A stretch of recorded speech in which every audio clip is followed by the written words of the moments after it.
ମାନव ଶରୀର ହେଉଛି ରୋଗର ମନ୍ଦିର। ପ୍ରତ୍ୟେକ ମନୁଷ୍ୟ କିଛି ନା କିଛି ରୋଗର ସମ୍ମୁଖୀନ ହୋଇଥାନ୍ତି। କିନ୍ତୁ ଆଜି ଆମେ ଏହି ଭିଡ଼ିଓଟିକୁ ସମ୍ପୂର୍ଣ୍ଣ ରୂପେ ଦେଖିବା ପରେ ଜାଣିପାରିବା ଯେ କେତେବେଳେ ଆମେ ରୋଗରେ ପଡ଼ିଥାଉ ଏବଂ ରୋଗ ହେବାର କାରଣ ବିଷୟରେ। ଯଦି ଆମ ଚ୍ୟାନେଲକୁ ନୂଆରେ ଭିଜିଟ୍ କରିଛନ୍ତି ତାହେଲେ ଆମ ଚ୍ୟାନେଲକୁ ସବସ୍କ୍ରାଇବ୍ କରନ୍ତୁ ଏବଂ ପାଖରେ ଆସୁଥିବା ବେଲ୍ ଆଇକନ୍କୁ କ୍ଲିକ୍ କରନ୍ତୁ। ଯେତେ ପର୍ଯ୍ୟନ୍ତ ଆମ ଶରୀରରେ ବାତ, ପିତ୍ତ ଏବଂ କଫର ଏକ ପ୍ରାକୃତିକ ସନ୍ତୁଳନ ରହିଥାଏ ସେତେ ପର୍ଯ୍ୟନ୍ତ ଆମେ କୌଣସି ପ୍ରକାର ରୋଗରେ ପଡ଼ିନଥାଉ।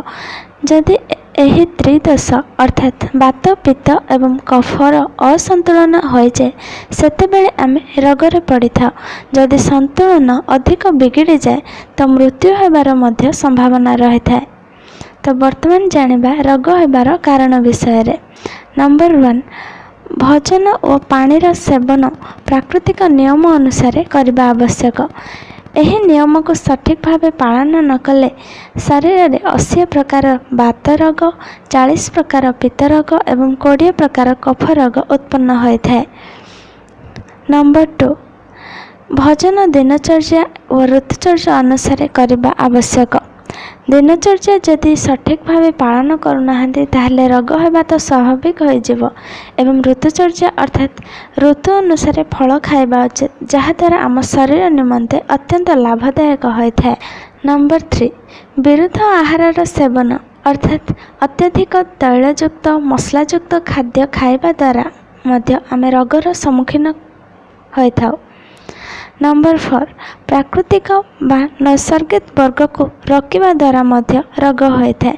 ନୈସର୍ଗିକ ଅର୍ଥ ହେଉଛି ଭୋକ, ଶୋଷ, ମୂଳମୂତ୍ର ଇତ୍ୟାଦି ରୋକିବାରେ ମଧ୍ୟ ଅନେକ ରୋଗ ସୃଷ୍ଟି ହୋଇଥାଏ।